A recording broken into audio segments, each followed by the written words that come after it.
Yo creo que la verdad de lo ocurrido en el 11M estaba en los trenes, ahí estaba todo. Yo creo que es evidente que había alguien que quería que no se supiese exactamente lo que había ocurrido o que quería que se pensase que había ocurrido una cosa distinta de lo ocurrido.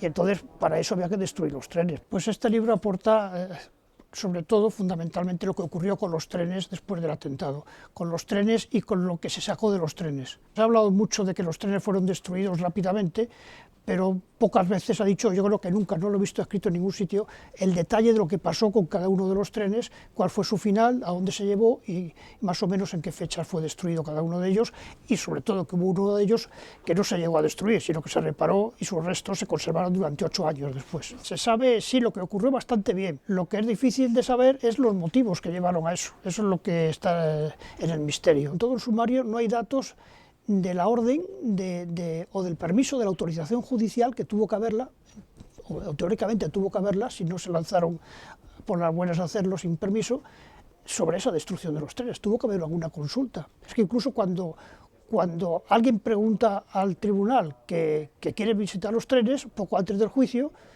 en la Audiencia Nacional, lo que hacen es coger el teléfono y llamar a Renfe preguntando por los trenes. Ya en 2007. No, eso no se sabe en absoluto. No hay manera de saberlo.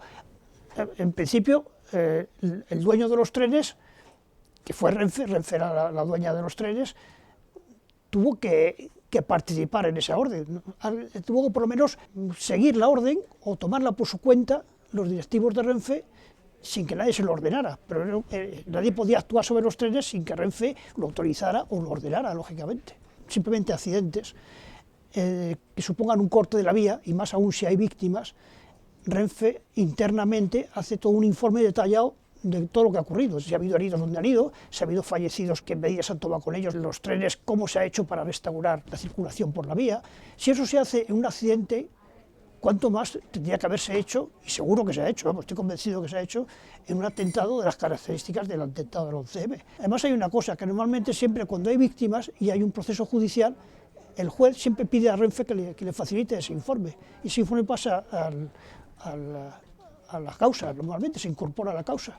Sin embargo, aquí no se sabe que el juez lo haya pedido tampoco. La policía científica, todas las muestras que hace, pues las hace un inventario de ellas, las fotografía, las explica lo que son. Sin embargo, las muestras que fueron a los TEDAS, al laboratorio de TEDAS, que fueron todas las demás, no hay ni acta de recogida de muestras, ni se sabe qué muestras son. El laboratorio las analiza todas en su conjunto, pero no especifica, hemos analizado un tornillo de tales características, nada, absolutamente nada. Es asombroso que con 10 focos de explosiones, que al final no se sepa qué explosivo ha habido. La ropa de las víctimas desapareció también. Como no la hay tampoco de una cosa muy importante que es los algodones con acetona y agua, que eso consta en el acta. Hay peritos que dijeron, que declararon que habían tomado esas muestras que se toman siempre. Con algodones se pasan por las partes próximas al foco y eso se analiza luego. Como tierra de los cráteres, en los sitios en donde la bomba había explotado en el suelo, había llegado el efecto al balasto de la tierra que hay debajo del tren. Y se recogieron muestras de eso. Bueno, pues nada de eso se sabe qué pasó con ellos. En el laboratorio no hay noticias de nada de eso. Bueno, la Fiscalía, enseguida que dio la noticia de Libertad Digital, la Fiscalía ordenó precintarlo, que se hiciese un informe sobre ello, y se hizo un informe curiosísimo, porque el informe que hizo la Fiscalía fue que esos restos se habían guardado con vistas a posibles análisis posteriores. O sea, que se habían guardado expresamente para hacer análisis posteriores. Y sin embargo, no consta ningún análisis que se hiciera con ellos. En ninguna de las periciales que se han hecho después se ha hablado siquiera de la existencia de esos restos. Bueno, pues esos quedaron precintados allí en esa caseta, ahí en Villaverde, durante año y medio, pero la empresa que había hecho la reparación, que ocupaba aquellas naves, pues entró en quiebra y por ese motivo abandonó el lugar y a continuación pues fue ya el robo, pero ya a cara descubierta. O sea, allí entraban los camiones a llevarse los materiales, había Policía Nacional y Adif en la puerta, en un momento dado, pues eso dio fe de que fue así.